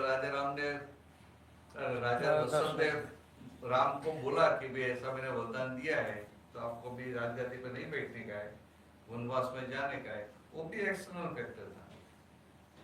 तो क्या है, So this is all of Rama's karmas, right? From external past. Factors, Yes. external factors, internal factors and scientific factors means आंखों से दिखाई दे, बुद्धि से समझ में आए, ऐसे फैक्टर्स, ऐसे सर्कमस्टेंसेस, और जो बुद्धि से समझ में नहीं आए ऐसे भी होते हैं। वो सब मिलने के बाद एक एक्शन होती है। For any action, for any event to take place, when all the circumstances get together, then and only then any event can happen. ये बात समझ में? आप आज आए यहाँ, तो आपको क्या लगेगा कि कल मैं आई थी, मुझे अच्छा लगा, और आज भी मैं फ्री हूँ, तो मुझे आना था तो मैं आ गई। ठीक है सर, तो मुझे आना था मैं आके, ऐसा लगेगा? बट है क्या, after it is scientific circumstances कि आपको गिना तो कैसे कैसे सर्कमस्टेंसेस आते हैं कि your own desire to attend satsang, फिर timing, you are free in the evening, मानो आपके हस्बैंड को कहीं पार्टी में जाना है और आपको भी साथ में उनको लेके जाना है, तो क्या होगा? Even if your desire is there, you can't come. फिर ये तो है, मगर एक क्षेत्र है तभी सत्संग मिलता है। प्लेस, क्षेत्र का भी संजोग हुआ कि नहीं हुआ? अभी एक क्षेत्र में अभी ये टाइम पे आएंगे तो आपको सत्संग मिलेगा, 2 दिन के बाद आएंगे तो क्षेत्र है फिर भी नहीं मिलेगा, ये टाइम पे आएंगे तो भी नहीं मिलेगा। तो भगवान ने क्या बताया कि when all the favorable circumstances they get together, then and only then any event can happen. Means nobody is independent doer.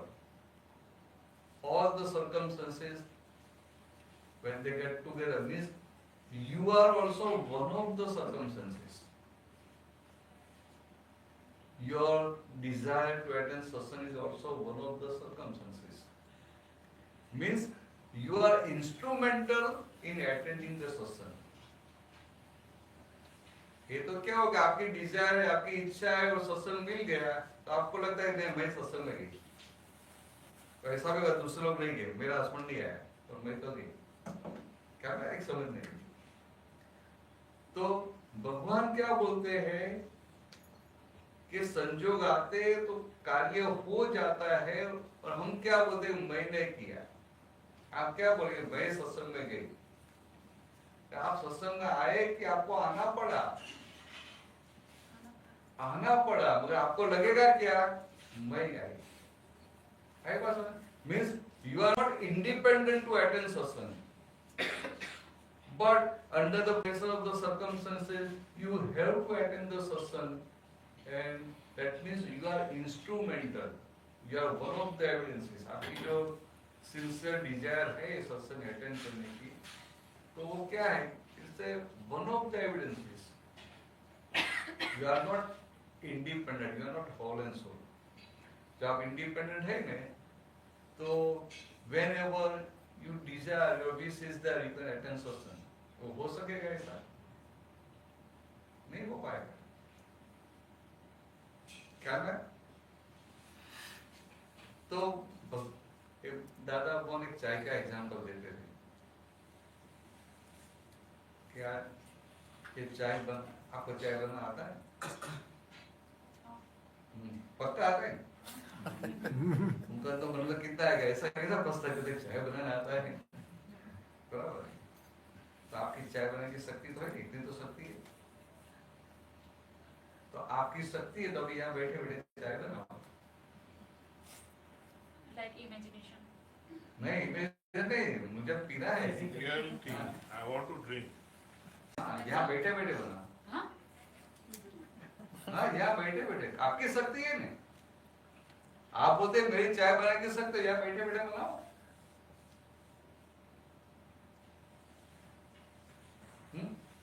बन पाएगी? अच्छा मैं समझ गई, जैसे आपने कहा कि क्या नाम है, सब कुछ होना चाहिए तभी बनेगा। इसके लिए आपको किचन में जाना पड़ेगा, वो बर्तन चाहिए, पानी चाहिए, दूध चाहिए, शक्कर चाहिए, चाय पत्ती चाहिए।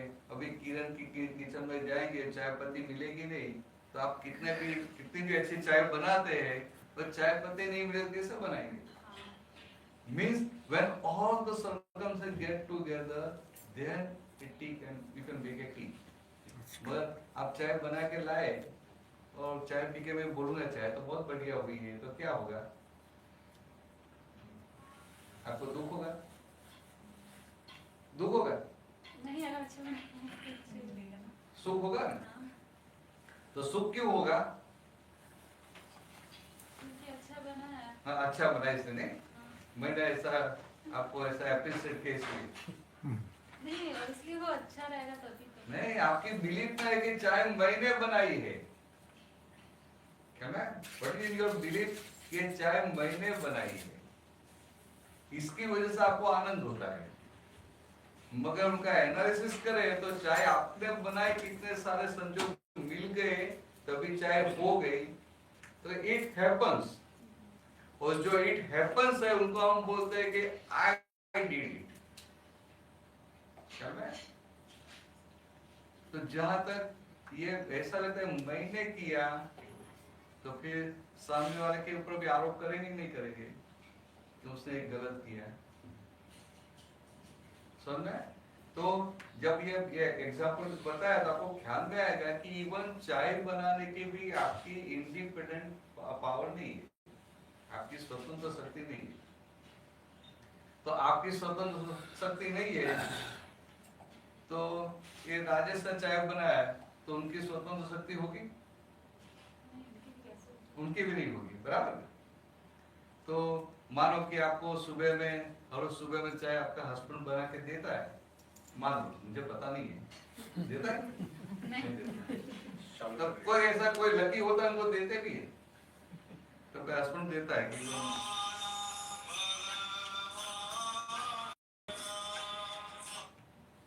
उनका हस्बैंड को देता है, आप हस्बैंड का आपको देता है, और आपको भी अच्छा लगता है। मगर कोई दिन चाय बिगड़ गई, बराबर टेस्ट की नहीं हुई, या तो थोड़ी ज्यादा कड़क हो गई, या शक्कर दूध से ज्यादा डाल दी, तो आपको क्या होगा कि सुबह सुबह ऐसी चाय कहाँ बना के लाए, दिन बिगाड़ दिया। तभी हम देख लगा आज चाय अच्छी नहीं बनाई, ब्लेम करते ही नहीं करते। मैं उस समय देखने का कि चाय हस्बैंड ने बनाई, या तो he becomes instrumental in making a tea, instrumental, तो उनकी गलती नहीं दिखानी चाहिए। किसी एक चीज के ज्यादा की वजह से ही वैसे। हाँ, अभी उनको एक्सटेंड करो कि कोई आदमी ने आपका अपमान किया, तो उसने आपका अपमान किया कि वो एक संजोग है, वो एक सर्कमस्टेंसेस है। क्या कोई आदमी ने, किसी ने आपका इंसल्ट किया, तो आपको उनकी गलती दिखाई देती है कि उनका इंसल्ट किया, मैं देखूंगी, या तो नहीं बोलने के भीतर दुख होगा। मगर ये एग्जांपल दिया तो उसमें आपको समझ में आएगा the person is instrumental in insulting you, he is not independent. तो उनकी गलती नहीं है, जैसे आपके हस्बैंड की चाय बनाने में गलती नहीं है, ऐसे किसने अपमान किया, किसने चीट किया, वो भी उनकी गलती नहीं है। तो ये समझ के साथ आपको इस संसार में कोई भी व्यक्ति आपके साथ कुछ भी कर रहा है, उनको निर्दोष देखेंगे तो आपका काम हो जाएगा। आपको समझ में आया? समझ में आया? थोड़ा बहुत नहीं, सब लोग निर्दोष नहीं होते। हाँ सब लोग निर्दोष नहीं होते, तो बहू तो कभी नहीं होती, बहू तो कभी नहीं होती। अच्छा, बहू अभी तक है नहीं बहू। नहीं, तो अच्छा लकी।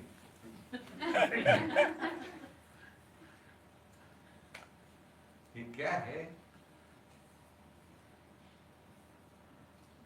कोई काम करने के लिए स्वतंत्र है ना। हम क्या बोलते हैं कि हमारी खुद की शक्ति नहीं कुछ भी करने की। तो आपकी कुछ भी करने की खुद शक्ति नहीं है, तो किसी और की हो सकती है? नहीं हो सकती है।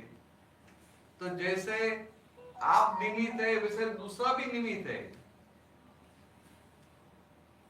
क्या मैंने वो एग्जांपल दिया था ना कि मानो इंडिया में आप बिजनेस कर रहे हैं और आपका इनकम टैक्स का रिटर्न बड़ा है और आप एक्सपेक्ट कर रहे हैं कि मुझे ऐसा 2 लाख का रिफंड आएगा, और पोस्टमैन आया और आपने देखा है तो इनकम टैक्स डिपार्टमेंट का लेटर है, तो वहां खोल के देखते रहे क्योंकि आप यू आर एक्सपेक्टिंग, तो 2 लाख का रिफंड तो नहीं है, ऊपर से आपको 1 लाख का फाइन भरने का है, तो आप पोस्टमैन को गाली देते हैं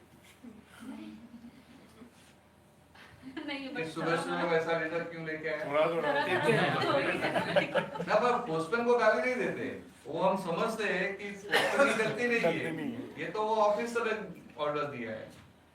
पोस्टमैन इज इंस्ट्रूमेंटल, बराबर है।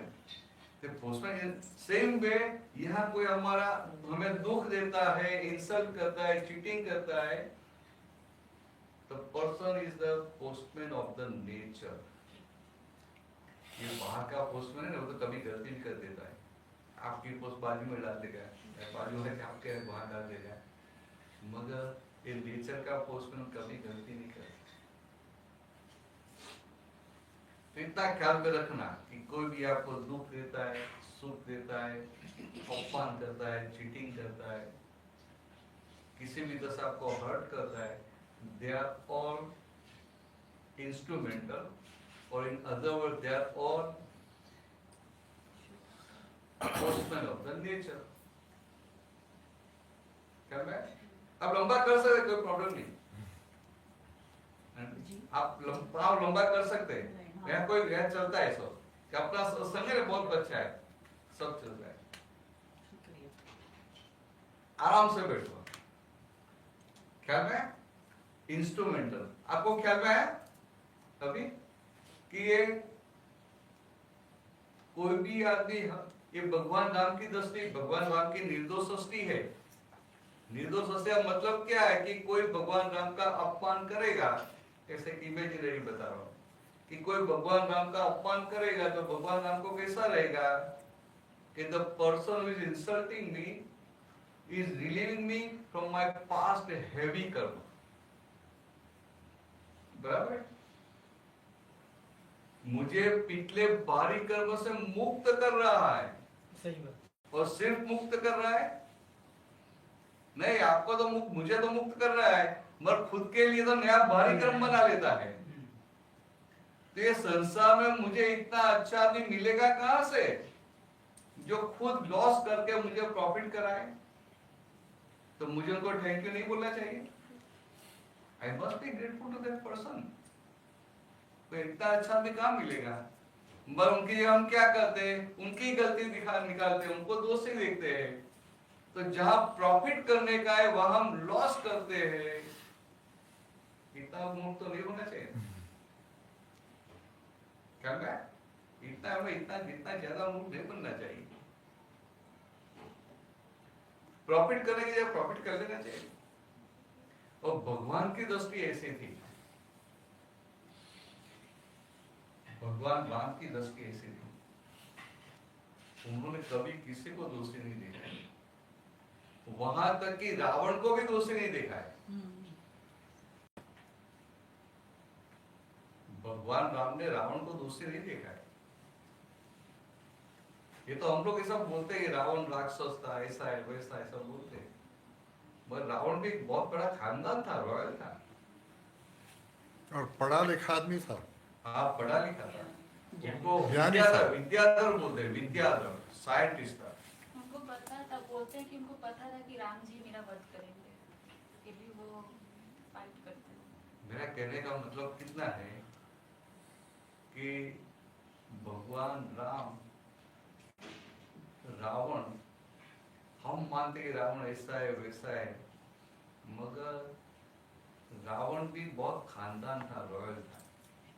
उनका प्रमाण कहाँ मिलता है कि भगवान राम रामेश्वर गए और लंका पे युद्ध शुरू करने का था, तो युद्ध के पहले उनको यज्ञ करना था विजय के लिए। राम जी, हाँ, नहीं सुना है?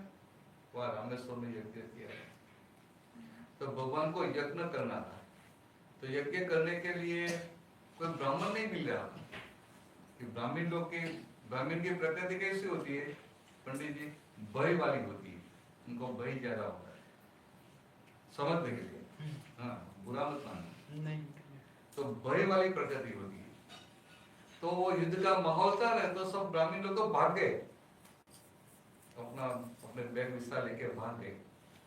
तो भगवान राम को कोई ब्राह्मण नहीं मिल रहा था, तो रावण ब्राह्मण था। तो रावण ने क्या सोचा कि मैं ब्राह्मण हूं और मुझे पता है कि ये यज्ञ कैसे करवाना, तो first thing it is my duty. तो फिर वो जाके राम को यज्ञ करवाता है, और तभी उनको Ravan? हाँ Ravan. How can he be a Brahman and a Rakshasa at the same time? Vishnuvar His is father was No, a no, no. Brahman He and his was born to was a Brahmin Daitya. family. By birth he was a Brahman. Brahmin. No, his No, no. mother was a Daitya, father was a Brahman. Father is a Brahmin. Yeah. मैं क्या बताऊं, He's a इतना detail में मत जाओ, इतना detail में मत जाओ, आप ये जो मैं कहना चाहता हूँ वो समझ लो कि रावण सामने से भगवान राम के पास गया, यज्ञ करवाया, और यज्ञ पूरा होने के बाद भगवान राम ने वही रावण के पास आशीर्वाद मांगे कि मुझे अभी आशीर्वाद दो, ये मेरा विजय हो, इसके लिए मैंने यज्ञ करो, आप आशीर्वाद दो। तो रावण ने इतना नोबल मन का था कि विजयी भव ऐसे आशीर्वाद भी दिए, और जब उससे आशीर्वाद दिए तो वो नहीं जानता था कि मैं आशीर्वाद देता हूँ कि विजयी भव, उनका मतलब क्या है कि मेरी मृत्यु होगी तभी राम का विजय होगा। ओके, एक्चुअली रावण को पता था कि फाइट नहीं से होने वाला, फिर भी वो जाते उनका हवन वगैरह कराते, मतलब पूजा कंप्लीट करवाते। भगवान राम को तो यज्ञ करना था, वो विजय के लिए, विजय को लंका के लिए, इसके लिए एक व्यवहार होता है ना, हम अच्छे काम के पहले ग्रह शांति करते वो सब करते हैं ना, ऐसा उसके पहले यज्ञ करना था। तो यज्ञ करके ब्राह्मण नहीं आता था, तो रावण को पता चला, तो रावण सामने से आके यज्ञ करवाता है। तो रावण की खानदानी है कि नहीं है? इतनी खानदानी हमारे में है।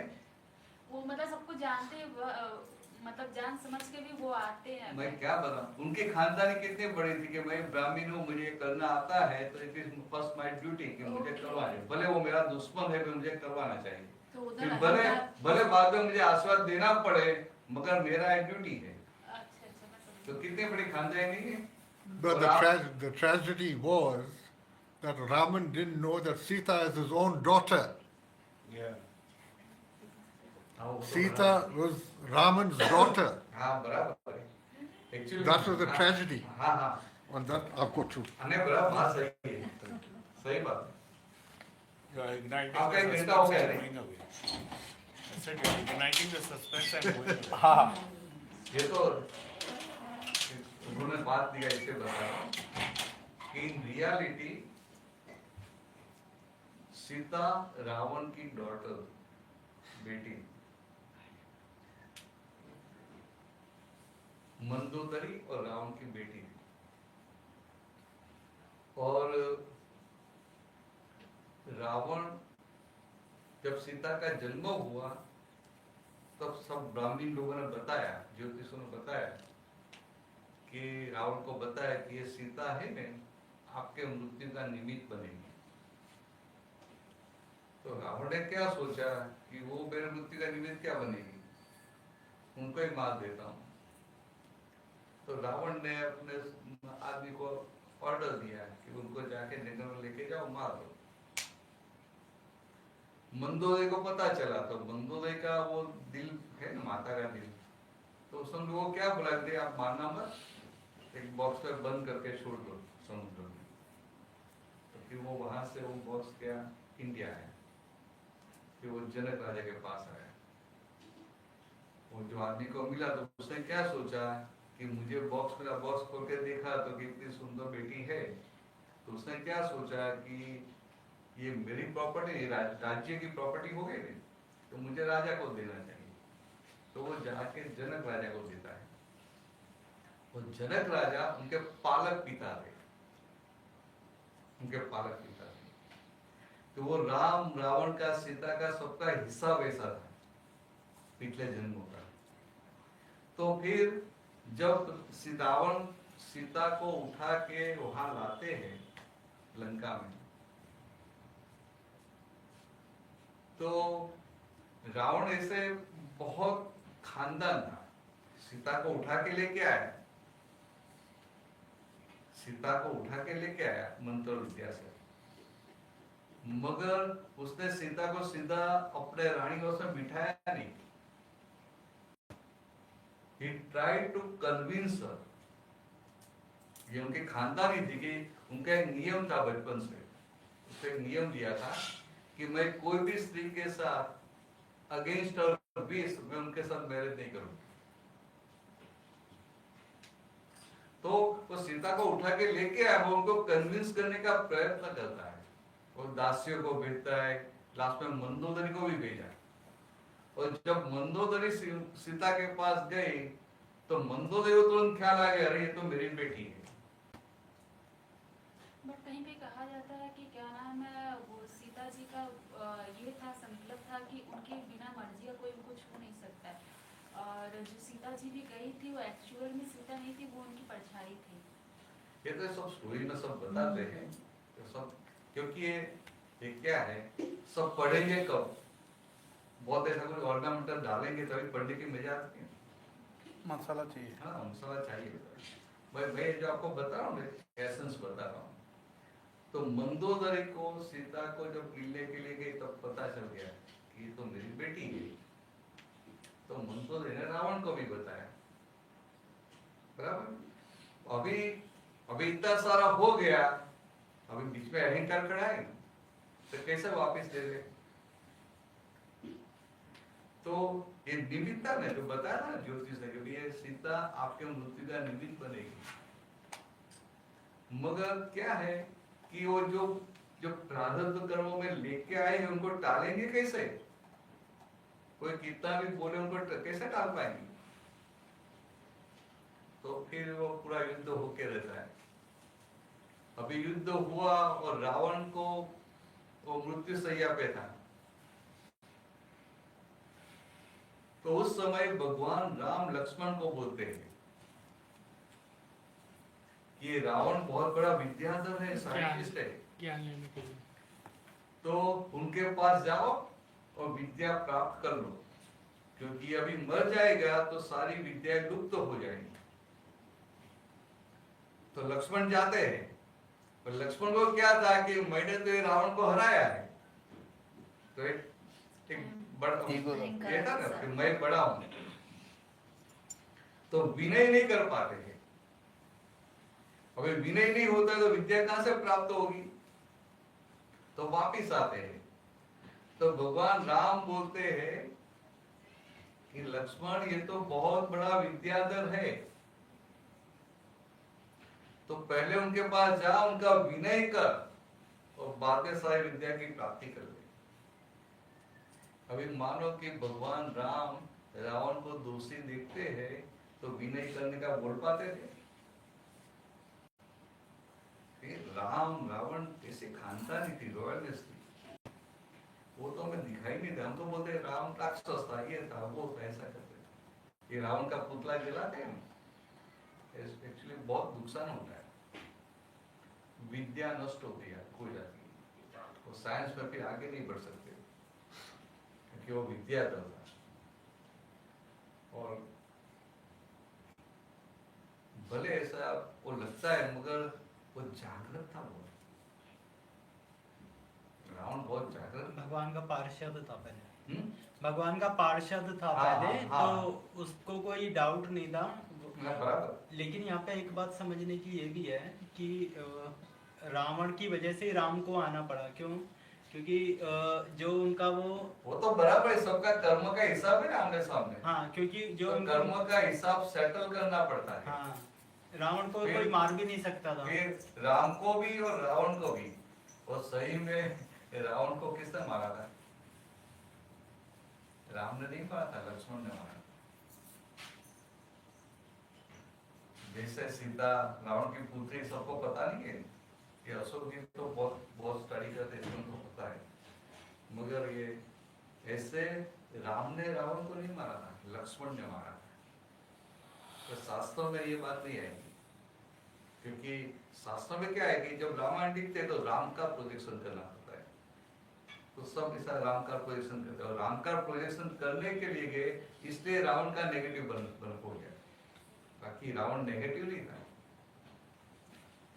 मगर एक लोगों के पास सॉल्व भी नहीं है कि, तो मेरा कहने का मतलब कितना है कि जैसे भगवान राम को इतना सारा हुआ, फिर भी भगवान राम ने रावण को भी दोषी नहीं देखा है। हाँ, मरने के बाद तो उसमें वाल्मीकि रामायण में ये भी लिखा है, वो विभीषण को बोलते हैं जैसे तुम्हारा भाई है ऐसे मेरा भाई है, इसका पूरे थर्ड वार्ड से वो करो। एग्जैक्टली। तो मेरा कहने का मतलब क्या है कि भगवान राम ने रावण को दोषी नहीं देखा है, इतना सब होने के बावजूद।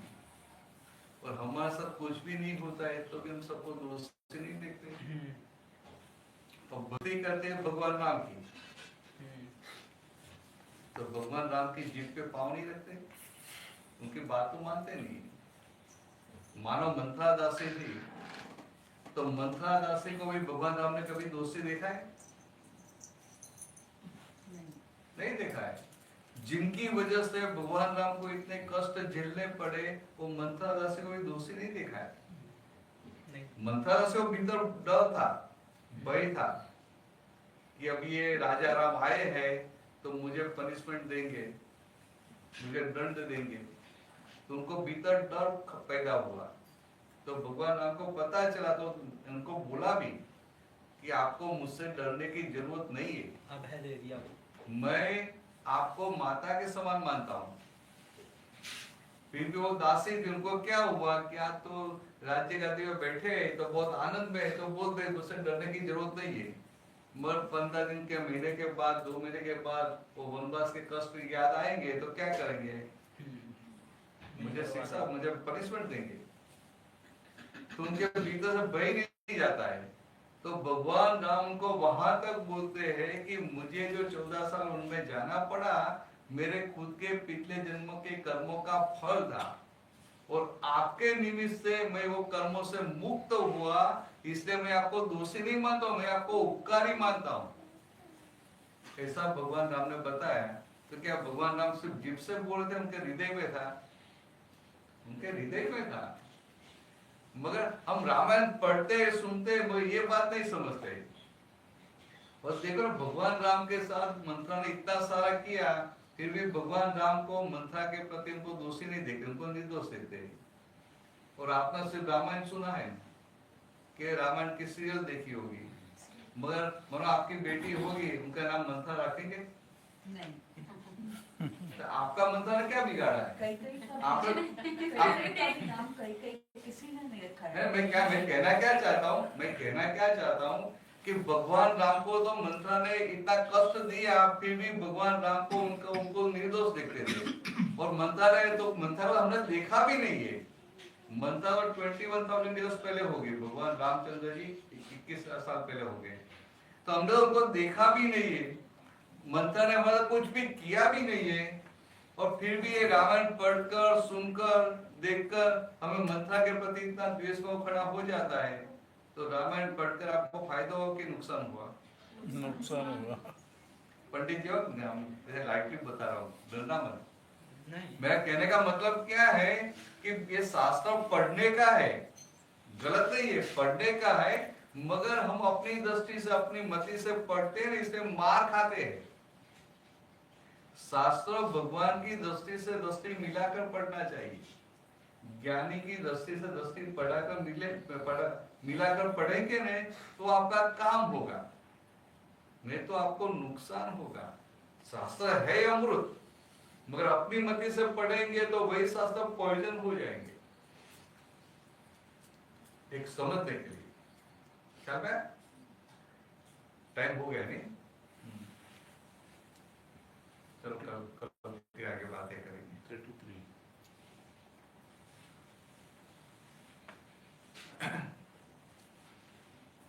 कुछ प्रश्न करना तो कर लो, मतलब भी पूरा करेंगे। सर वो बाबा जी सब बोलते हैं जैसे कि वो जब भी हम लोग कुछ काम करते हैं, जैसे हम लोग बोलते हैं किसी को मारना उड़ना नहीं चाहिए, ठीक है? तो जैसे घर झाड़ रहे हैं, पोंछ रहे हैं, कुछ भी करते हैं, तो छोटे बड़े जीव जो भी होते हैं वो लोग मरते हैं, ठीक है? तो भगवान जी बोलते हैं कि अनजाने में किया हुआ पाप वो माफ किया जा सकता है। ऐसा हुआ? मेरा बात पहले सुन लीजिए, ठीक है? अनजाने का चीज माफ होता है, और जानबूझ का चीज जो उसका दंड भोगना पड़ता है। तो बहुत से मतलब गुरु जी लोग का मैं बात सुनती हूँ कि हमें ऐसा नहीं करना चाहिए, मतलब जीव लोग को भी नहीं मारना चाहिए, बट वो तो अनजान में होता है। देखो सबसे पहली गलती क्या है कि अनजाने में आपको जीव को मार दिया तो वो गलती नहीं, ऐसा नहीं है, वो भुगतना तो पड़ता है। मगर जानबूझ तो हिंसा की, वो एक जागृति के साथ, एक समझ के साथ जानबूझ कर की ने तो उनको वो भुगतना पड़ता है, उनको समझ में भी आता है, वो भुगतना पड़ता है। और अनजाने में गलती की तो उनको भुगतना तो इतना ही आता है, तो उनको इतनी इफेक्ट नहीं होती। जैसे मैं आपको बताऊं, कि कोई अच्छा या कोई यहाँ का कोई अल्लाह जी है, पता है ना अल्लाह जी, तो अभी पता है ना आपको? नहीं पता। यहाँ का They just call them Alaji. यहाँ का कोई बड़ा आदमी है ना, उनको अल्लाह अल्लाह जी जी बोलते बोलते हैं, हैं। अल्लाह जी। हाँ, ऐसा बोलते हैं, बड़ा आदमी है तो सब उनको रिस्पेक्ट भी देते हैं। अभी ऐसा बड़ा आदमी है, वो कोई छोटा आदमी जाकर उनका इंसल्ट कर देगा तो क्या होगा? उनको रात को नींद भी नहीं आएगी, मेरा इंसल्ट किया, ऐसा किया वैसा किया। और कोई छोटा आदमी उनका इंसल्ट किया तो क्या होगा? कुछ नहीं। तो बाहर से सफरिंग दोनों को, ये जो संजोग आते हैं दोनों को सेम आते हैं, मगर जिसने जानबूझकर एक गलती की है उनका सफरिंग ज्यादा आता है, वो अनजाने में की है, उनको अनजाने में निकल जाता है। अच्छा, और मतलब जैसे कि आप बोलते हैं कि जानबूझकर अनजानबूझकर, ठीक है, मान लीजिए कोई लाइन मेरे सामने आया, ठीक है, कोई क्या? Sorry. Lion, Sorry, lion, lion, lion. ठीक है, ऑफ कोर्स मुझे हार्म करने आएगा, ठीक है, तो मैं अपने बचाव के लिए कुछ तो करूंगी। अब मुझे मारना पड़े तो मैं मारूंगी, ठीक है, तो वो क्या है? आप जंगल में गए, लायन सामने आ गया, फिर आपको क्या कहाँ कुछ करने का है? जो करने का वो लायन लायन करने करने का है। ये वो तो मुझे खा जाएगा ना, तो मुझे तो अपने आप को बचाने के लिए कुछ करना है ना। क्या बता रहा हूँ? मैं बता रहा हूँ। क्या आप चलते चलते जा रहे हैं तो लायन सामने, आप दौड़ भी नहीं सकते, झाड़ पर भी चढ़ नहीं सकते, उसके पहले वो आ जाएगा, तो आपको कहाँ कुछ करने का है? जो करने का वो लायन को करने का है। बट समटाइम्स ऐसा होता है कि ना हम लोग अपना बचाव करें। सेल्फ कहाँ बोलो? मतलब अपने आप को बचा सकते हैं, ऐसा अपॉर्चुनिटी होता है कभी कभी। हाँ, तो वो तो नेचर है, अपॉर्चुनिटी होता है तो नेचर है, अपना बचाव कर लेते हैं, प्रोटेक्शन कर लेते हैं। मगर एक बात ऐसी है कि इट्स ए नेचुरल इंस्टिंक्ट कि आपको कुछ भी ऐसा संजोग आया ना तो तुरंत आपका रिएक्शन आ जाएगा, तुरंत वो रिएक्शन आ जाएगा। तो रिएक्शन आ जाता है, उनका प्रॉब्लम नहीं, आप अपना रिएक्शन भी कर सकते हैं, उनका भी प्रॉब्लम नहीं। मगर फिर भी चलो बाय चांस आपने कोई जीव को मार भी दिया, बाद में और मार दिया वो तो ठीक है, वो अभी हो गया, वो अभी पास्ट हो गया, अभी क्या करने का? अभी तो क्या अभी क्या करने का? तो उनके भीतर जो भगवान है उनकी हार्टी दिल से माफी मांगे, मतलब जिसको हम लोग हार ये मुझसे बहुत बड़ी गलती हो गई, तो माफी मांगे। माफी मांगना वो हमारा काम, वो जो एक्शन होगी ना वो हमारे हाथ में नहीं है, समझे? तो अभी टाइम हो जाता है, 10 थोड़ी लंबी बातें कर देते हैं। कल संडे है ना,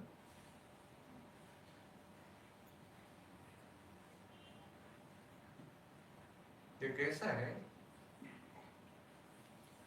हिंसा करते हैं और हिंसा का भाव,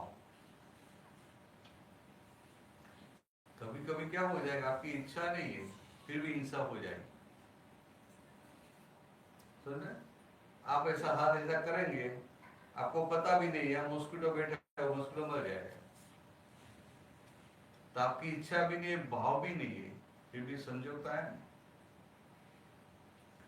तो ये मॉस्किटो का आपका दोनों का हिसाब ऐसा है कि वो यहाँ आके बैठा और आपका हाथ ऐसा लग गया, आपने तो देखा भी नहीं है, ऐसे आपका हाथ गया और वो मर गया।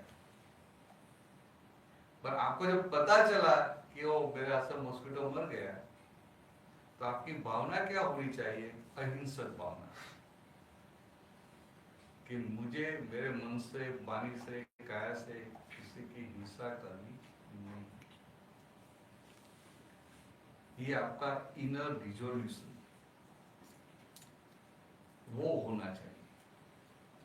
हम क्या करते हैं, बात सुन में सबको बचाने का प्रयत्न करते हैं, तो भीतर कितने सारे हिंसक भाव खड़े हो जाते, नहीं हो जाते। हस्बैंड के साथ भी कुछ हुआ तो नहीं होता कि चलो उनको मैं बता दूंगी, भाई के साथ हुआ तो क्या बता दूंगा, आपका छोटा भाई है, आपने बहुत हेल्प किया है, और बाद में वो कुछ ऐसा बोल देगा तो आपको क्या होगा? अभी उनको मैं बताऊंगा। क्या तो देरानी है, नंद है, ऐसा कुछ है, सास है, तो कितना हो सकता है? बाहर कोई बोलते नहीं है, मगर भीतर कितनी हिंसा खड़ी हो जाती है। वो सबके लिए भी माफी मांगना चाहिए, है ना? और जाके मुंह पे नहीं माफी मांग सकते तो मन में माफी मांगना। चलो आज इतने यहाँ पूरा करते हैं, कल क्या कर देखेंगे। मनीष स्टॉप कर दो, पूरा कर दो। पीछे नीचे डन आएगा, डन पे दबाओ।